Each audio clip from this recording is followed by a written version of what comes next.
Hello दोस्तों, स्वागत है आप सबका आज की क्लास में। तो आज की हमारी क्लास उत्तराखंड स्पेशल की 5वीं क्लास है, जो उत्तराखंड का इतिहास है। तो आज का हमारा टॉपिक है कार्तिकेयपुर या कत्यूरी राजवंश। तो इसकी स्थापना 700 ईस्वी में कार्तिकेयपुर राजवंश की स्थापना हुई थी। लगभग 300 वर्षों तक इस राजवंश ने वंश की राजधानी जोशीमठ के निकट कार्तिकेयपुर नामक स्थान था, वहाँ पर थी। बाद में राजधानी अल्मोड़ा के कत्यूर घाटी के बैजनाथ, जो बागेश्वर ज़िले में है, वहाँ पर बनाई गई। इसलिए इसे कत्यूरी वंश के नाम से भी जाना जाता है। कत्यूरी वंश का संस्थापक बागेश्वर लेख के अनुसार बसंत देव था। तो बागेश्वर लेख किसका है? भूदेव का है। ये भूदेव का है। तो कत्यूरी राजा भी शक वंशावली के माने जाते हैं। ये माना जाता है कि शकों की वंशावली के हैं ये। किंतु बद्रीदत्त पांडे जैसे इतिहासकार, इनका मानना है कि ये अयोध्या से आए हुए थे। तो अयोध्या के शालिवाहन जो राजा थे, उनका वंशज माना जाता है। बसंत देव परम भट्टारक महाराजाधिराज परमेश्वर की उपाधि धारण करता है, जो इसका संस्थापक इसको कहते हैं। उसने कौन सी उपाधि धारण की? परम भट्टारक महाराजाधिराज परमेश्वर की उपाधि धारण की उसने। इसने बागेश्वर के समीप एक मंदिर को स्वर्णेश्वर नामक ग्राम दान में दिया। तो इस राजवंश का जो इतिहास का मुख्य स्रोत है वो कंडारा, बागेश्वर, पांडुकेश्वर एवं बैजनाथ आदि स्थलों से कुटिला लिपि एक लिपि का प्रकार है, में प्राप्त ताम्र लेखों के आधार पर लिखा गया है। प्रमाणिक साक्ष्यों के आधार पर इस राजवंश को उत्तराखंड, जो कुमाऊं क्षेत्र का है, प्रथम ऐतिहासिक राजवंश माना जाता है। तो जो कुड़िंद थे वो पूरे उत्तराखंड क्षेत्र के पहले ऐतिहासिक राज उनका माना जाता है, लेकिन ये जो है ये कुमाऊं क्षेत्र का पहला माना जाता है। इसको ध्यान रखेंगे। एटकिंसन के अनुसार, जो इतिहासकार हैं, कार्तिकेयपुर राज्य की सीमा उत्तर में तिब्बत क्षेत्र में जो कैलाश स्थित है, पश्चिम में सतलज नदी तक, पूर्व में गंडकी नदी तक, दक्षिण में कठेर जो रोहेलखंड का क्षेत्र है वहाँ तक इनका जो साम्राज्य था वो विस्तृत था, यहाँ तक फैला हुआ था। वर्तमान ज्ञात साक्ष्यों के आधार पर 7वीं सदी ईस्वी के उत्तरार्ध से 11वीं सदी ईस्वी के मध्य शासन करने वाले कत्यूरी शासकों के 6 घरानों की जानकारी मिलती है। ये जो जानकारी मिलती है मुख्यतः ताम्रपत्रों या अभिलेखों से मिलती है, और बीच में भी कुछ राजवंशों ने शासन किया, उसको भी हम देखेंगे। लेकिन जो ये अभिलेख और ताम्रपत्र लेख से इनकी जानकारी मिलती है वो मुख्यतः 6 घराने हैं। आइए देखते हैं इनको। पहला जो है वो बसंत देव का है, जो मिलता है बागेश्वर अभिलेख से, जिसका समय 1056 से 1060 के बीच का है। तो ये बागेश्वर अभिलेख किसने? ये भूदेव का है बागेश्वर अभिलेख।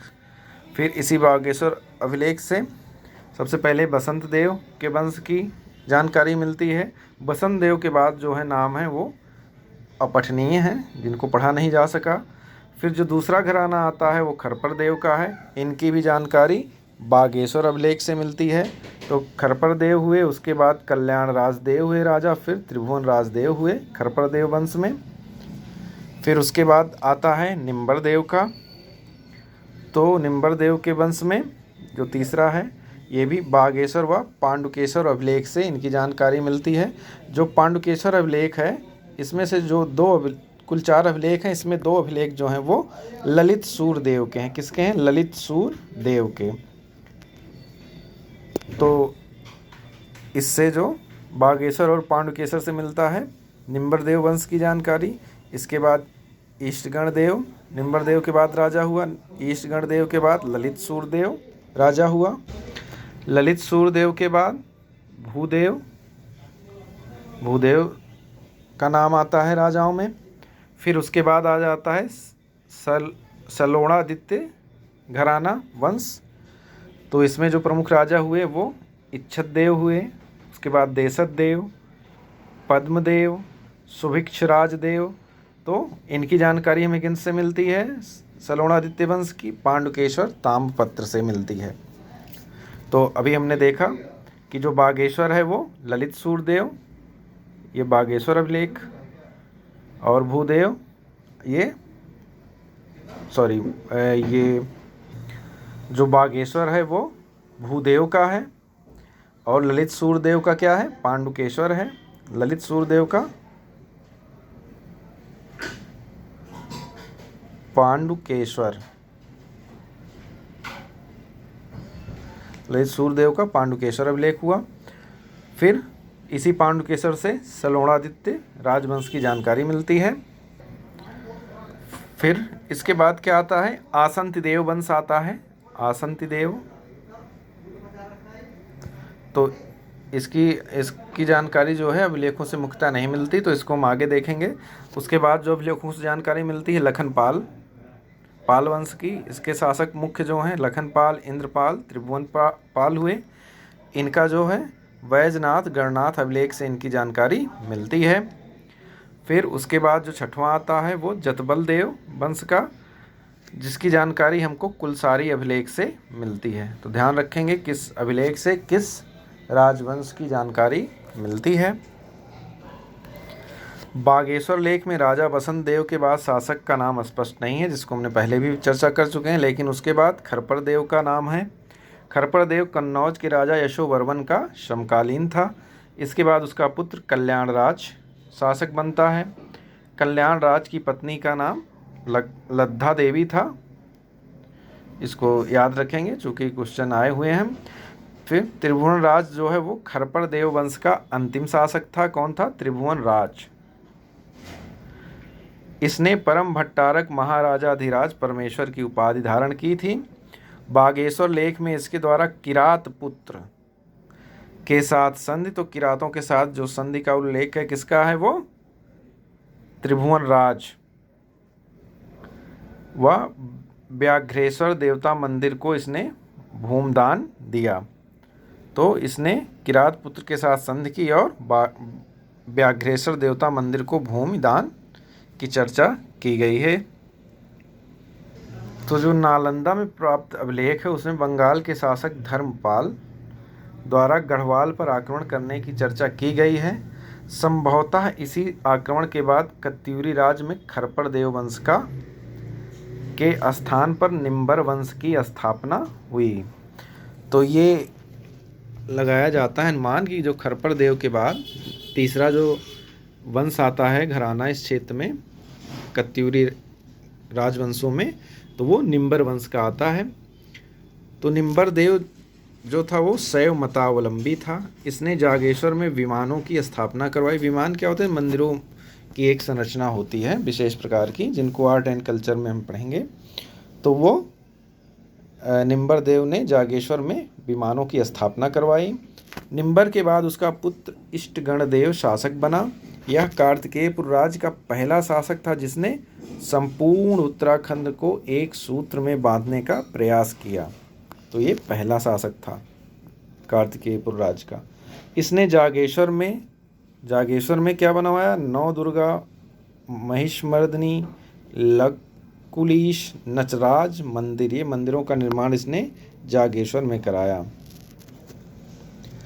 फिर ईष्टगण देव के बाद उसका पुत्र ललित सूर्यदेव शासक बना। तो ललित सूर्यदेव का जो है पांडुकेश्वर ताम्रपत्र है, अभी हमने देखा था। तो इसमें क्या वर्णन किया गया है कि इसने कलिकलंक पंक में मग्न धरती के उद्धार के लिए वराह अवतार के समान इसको बताया गया है। तो ये पांडुकेश्वर ताम्रपत्र में इसकी चर्चा की गई है कि वराह अवतार के समान इसने कार्य किया। जो धरती क्या पंख मतलब कीचड़ में धंस चुकी थी उस समय। तो कुछ ऐसी लाइनें हैं। ललित सूर्यदेव के बाद उसके पुत्र भूदेव के राजा बनने का उल्लेख है। तो भूदेव का हमने क्या देखा था? बागेश्वर अभिलेख। इसने बौद्ध धर्म का विरोध किया भूदेव ने तथा वैजनाथ मंदिर के निर्माण में सहयोग दिया। देखिए, ये जो बागेश्वर और पांडुकेश्वर ताम्रपत्र हैं, इनके अभिलेखों के अनुसार सलोणादित्य के पुत्र इच्छरदेव ने सलोणादित्य वंश की स्थापना की।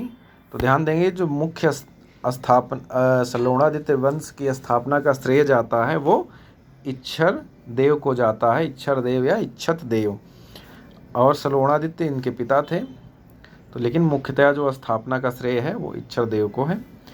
इच्छर देव बहुत विद्वान था। इसने भुवन विख्यात दुर्मदाराति सीमान्निवंती वैधत्य दीक्षा दान दक्षैक गुरु की उपाधि धारण की। तो इसका मतलब होता है विश्व विख्यात दुर्दान शत्रुओं की पत्नियों को वैधत्व की दीक्षा देने में जो सफल गुरु हो, तो ऐसी उपाधि इसने धारण की थी। इच्छत देव के बाद देशत देव शासक बनता है। इसका प्राचीन ताम्रपत्र चंपावत के बालेश्वर मंदिर से प्राप्त हुआ है। देशत देव के बाद पद्मदेव शासक बना। इसने बद्रीनाथ मंदिर के लिए भूमि दान की थी। पद्मदेव के बाद सुभिक्षराज देव शासक बनता है। इसने कार्तिकेयपुर से राजधानी सुभिक्षपुर यानी तपोवन में स्थापित की थी। तो ध्यान देना है कि कार्तिकेयपुर से सुभिक्षपुर या तपोवन राजधानी किसने परिवर्तित की, तो सुभिक्षराज देव ने। राजधानी परिवर्तन का कारण प्राकृतिक आपदा थी। इसके बाद नरसिंह देव द्वारा वैजनाथ या बागेश्वर, जो बागेश्वर में है, यहाँ स्थानांतरित कर दी गई। इसके बाद नरसिंह देव ने वैजनाथ में राजधानी को स्थानांतरित कर दिया। तो इसका कारण था कुछ आक्रमण का संशय व प्राकृतिक कारण था इसका। तो जब राजधानी वैजनाथ स्थानांतरित कर दी गई, उसके बाद कार्तिकेयपुर शासकों के संबंध में प्रामाणिक जानकारियों का अभाव है। जनश्रुतियों के अनुसार प्रीतम देव, धामदेव, पीरमदेव या ब्रह्मदेव कार्तिकेय वंश के शासक बने। अभी हमने देखा था जो 6 घराने थे उनका जो है अभिलेखों के आधार पर, ताम्रपत्रों के आधार पर हमको जानकारी मिलती है, लेकिन जनश्रुतियों के आधार पर कुछ जानकारी मिलती है इन शासकों की, जो किस वंश के थे, आसंतिदेव वंश के थे। ये ब्रह्मदेव, वीरमदेव वगैरह, धामदेव। तो ये ब्रह्मदेव जो था आसंतिदेव वंश का अंतिम शासक था। आसंतिदेव वंश का संस्थापक कौन था? आसंतिदेव था, उसी के नाम पर पड़ा। और इसका अंतिम शासक कौन था? ब्रह्मदेव या वीरमदेव। तो वह एक क्या था? कमजोर व भोगी शासक था। कत्यूरी राजवंश के स्वर्णकाल किसके समय कहा जाता है? धामदेव को। धामदेव के काल को कत्यूरी राजवंश का स्वर्णकाल कहा जाता है।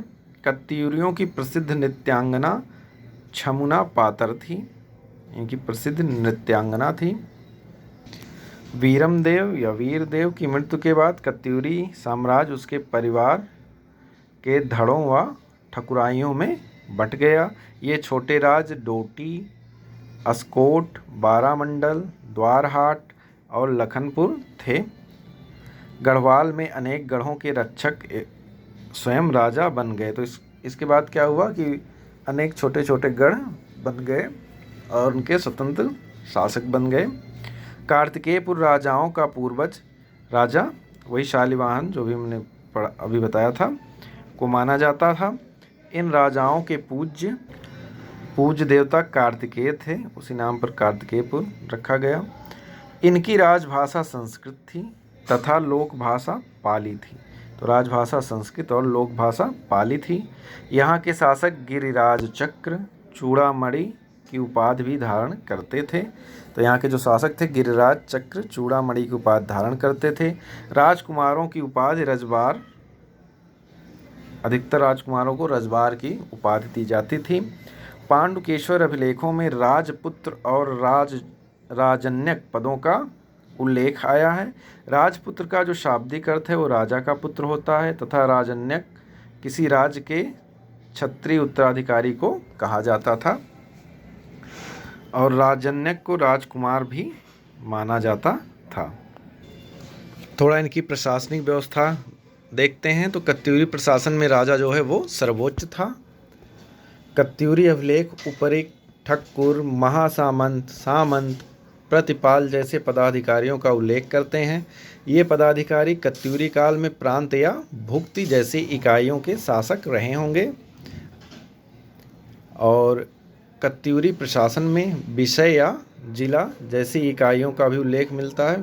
विषय जो है वो जिले को कहते थे, और प्रांत ही जानते हैं, प्रांत या भुक्ति उसको कहते थे। इसके विषय के जो शासक था उसको विषयपति कहा जाता था।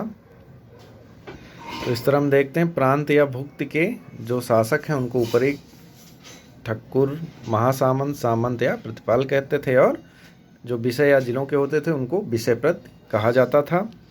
गुप्त शासन में जो विषयपति का पद कुमारामात्य को दिया जाता था, ये भी ध्यान रखें। गुप्त शासन में विषयपति का पद कुमारामात्य को दिया जाता था। जो कत्यूरी शासन है उनको 5 विषयों या जिलों में बांटा गया था। इसमें देखते हैं, एक कार्तिकेयपुर था जो चमोली जिले का क्षेत्र था। कत्यूर से गोमती घाटी का क्षेत्र, कत्यूर घाटी से गोमती घाटी का क्षेत्र इसमें शामिल था। दूसरा था टंकणपुर, ये अलकनंदा भागीरथी संगम से उत्तर का क्षेत्र था। तीसरा जो विषय या जिले था वो अंतराग का था, यह भागीरथी तथा अलकनंदा का मध्यवर्ती क्षेत्र था। चौथा जो आता है वो ऐशाल, यह भागीरथी व यमुना के मध्य का क्षेत्र आता है। पांचवा जो है वो मायापुर हाट या हरिद्वार के निकटवर्ती भावर क्षेत्र है, वो आता था। कत्यूरी प्रशासन में तहसील स्तर की प्रशासनिक इकाई को कर्मांत कहा जाता था। कत्यूरी अभिलेखों में नगर व ग्राम जैसी इकाइयों का भी उल्लेख हुआ है। नगरों के प्रशासन में श्रेष्ठी तथा ग्राम के प्रशासन में महत्तम की सहायता ली जाती थी, क्योंकि अभिलेख में इन्हें भी आदेशित किया गया, जो अभिलेख हैं उनमें इनको आदेशित किया गया है। तो इस तरह से इन गांव और नगरों के प्रशासन के बारे में जानकारी मिलती है। कत्यूरी प्रशासन को भारी भरकम प्रशासन कहा जा सकता है। मौर्य वंश की भांति कत्यूरी शासकों ने प्रशासन व्यवस्था बनाए रखने के लिए महत्वपूर्ण पदाधिकारी नियुक्त किए। राजा को परामर्श देने के लिए राजामात्य तथा राजकुमारों के लिए कुमारामात्य पद का उल्लेख पांडुकेश्वर पत्रों में मिलता है। तो कुमारामात्य का जो पद था वो गुप्त प्रशासन में जिलाधिकारी का था, जो जिलाधिकारी की तरह प्रमुख प्रशासनिक अधिकारी था गुप्त प्रशासन में। लेकिन इसमें क्या जो कत्यूरों में उल्लेख आता है उसके हिसाब से ये जो पद था वो राजकुमारों के आमात्य, राजकुमारों को परामर्श देने के लिए ऐसा माना जाता है। पांडुकेश्वर पत्रों में महासंधि विग्रह हाच्छ पटलाधिकृत पद का उल्लेख मिलता है। यह 2 पदों महासंधि विग्रहिक व अच्छ पटलाधिकृत को मिलाकर बना है। गुप्त अभिलेखों में जो गुप्त हैं उनमें महासंधि विग्रह का पद जो था वो युद्ध और शांत के मंत्री यानी विदेश मंत्री को कहते थे, और अच्छ पटलाधिकृत पद जो था वो गृह मंत्री की तरह का पद था। और संभवतः क्या है, ये जो पांडुकेश्वर पत्रों में मिलता है इसके अनुसार संभवतः ये एक ही व्यक्ति को दोनों पद दे देने के कारण इस पद का सृजन हुआ और इसका नाम महासंधि विग्रहाच्छ पटलाधिकृत हुआ। तो ये दोनों पद एक ही व्यक्ति को दिया गया होगा, तभी ऐसा उल्लेख मिलता है। पांडुकेश्वर पत्रों में महादानाक्ष पटलाधिकृत का उल्लेख आया है। इससे पता चलता है कि कत्यूरी नरेशों ने प्रभूत मनी बहुत बड़ी मात्रा में धनदान दिया। पांडुकेश्वर पत्रों में महाकर्तार्तिक पद आया है। गुप्त तथा पाल अभिलेखों में इस पद का भी उल्लेख हुआ। इसे राजकीय कार्यों का प्रबंधन करता अधिकारी बताया गया है। तो इन ऐसे पदों का उल्लेख गुप्त एवं पाल अभिलेखों में मिलता है। कत्यूरी ताम्रपत्रों में अष्टादश प्राकृत्याधिष्ठानीयन नामक पद का उल्लेख है, जिससे यह पता चलता है कि यह 18 विभागों का अधिकारी था। देखते हैं कत्यूरों के कुछ अन्य प्रमुख पदाधिकारियों के नाम उल्लिखित हैं।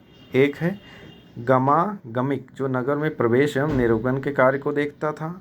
नरपति ये नदी घाटी पर आवागमन सुविधा को देखता था, घाटों का प्रबंधन। वर्मपाल ये सीमाओं पर जाने वाले लोगों पर नज़र रखता था। दिविर ये क्या था, लेखक क्लर्कों का अधीक्षक, जो लेखन का कार्य करते थे, क्लर्क थे, उनका अधीक्षक दिविर कहा जाता था। महाप्रतिहार आगंतुकों व दूतों का राज दरबार में स्वागताधिकारी के रूप में इसकी नियुक्ति होती थी। शरभंग तो जो उत्तराखंड सरकार है उनके अनुसार जो शरभंग थे राजकीय चिकित्सक कहा गया है, लेकिन एटकिंसन जो हैं उन्होंने इन्हें धनुर्धरों या धनुष बाण तैयार करने वाले सरकारी कारखाने का अध्यक्ष मानते हैं। अगला है हस्तत्यास वोष्ट बलाधिकृत। तो ये तीनों सेनाओं का सर्वोच्च अधिकारी होता था, मतलब इसमें हाथी, अश्व और ऊंट तीनों जो सेनाएं थीं उनका अधिकारी, तीनों को मिला के हस्तत्यास वोष्ट बलाधिकृत पद का सृजन हुआ था।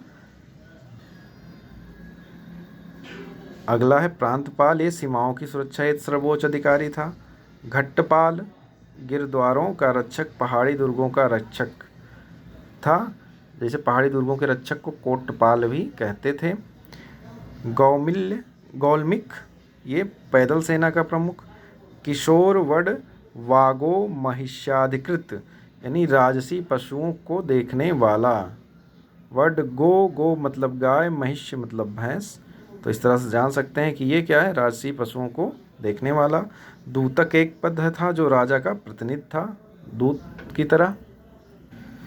महामनुष्य एटकिंसन जो हैं वो ग्राम प्रमुख को मानते हैं, लेकिन पांडुकेश्वर के चारों अभिलेखों में ठक्कुर महामनुष्य आया है, जो कि किसी विशेष वर्ग के नेता को दर्शाता है, इसे ठक्कुरों का नेता।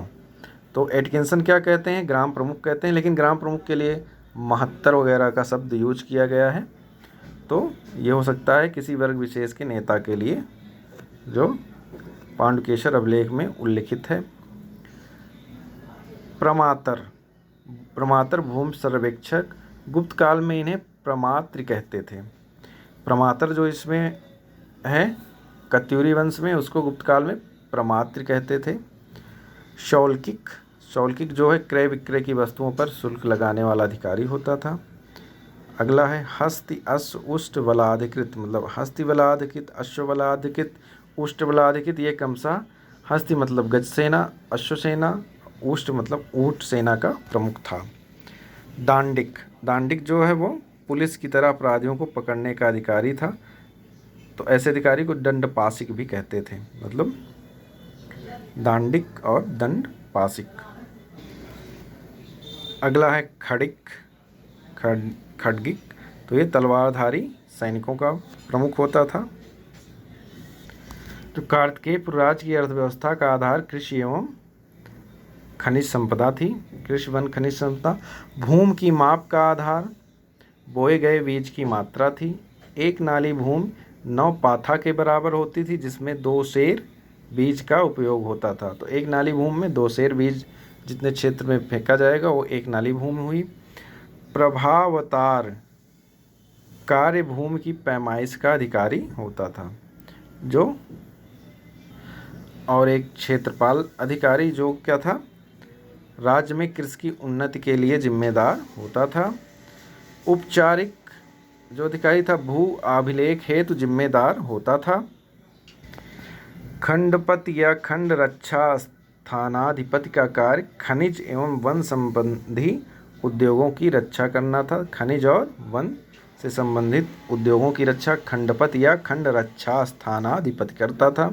कत्यूरी काल आर्थिक समृद्धि का काल था। इस काल के अभिलेखों में प्रचुर दान देने का उल्लेख मिलता है। कत्यूरी काल में किसी प्रकार की मुद्रा निर्गमित नहीं की गई थी। संभवतः इस काल में वाणिज्यिक क्रियाकलाप मुख्यतः वस्तु विनिमय के द्वारा होता था, मतलब वस्तुओं के आदान प्रदान में। भूमि क्रय के लिए सुवर्ण माने सोना देने का उल्लेख मिलता था, मतलब सोना भी एक धातु के रूप में दिया जाता था, तो कोई सिक्के का उल्लेख इसमें नहीं मिलता है। तो ये गैस लगाया जाता था कि ये मुख्यतः वस्तु विनिमय के आधार पर करते थे या सोने को देने या भूमि दान के आधार पर ये अपना कार्य करते थे। तो दोस्तों, इसी के साथ अपना ये टॉपिक समाप्त होता है। ऐसे वीडियोस के लिए आप चैनल को सब्सक्राइब और लाइक व शेयर कर सकते हैं तथा बेल आइकन भी दबा लीजिएगा। और वीडियो देखने के लिए बहुत बहुत धन्यवाद। लाइक एवं सब्सक्राइब ज़रूर कर लें। थैंक्स।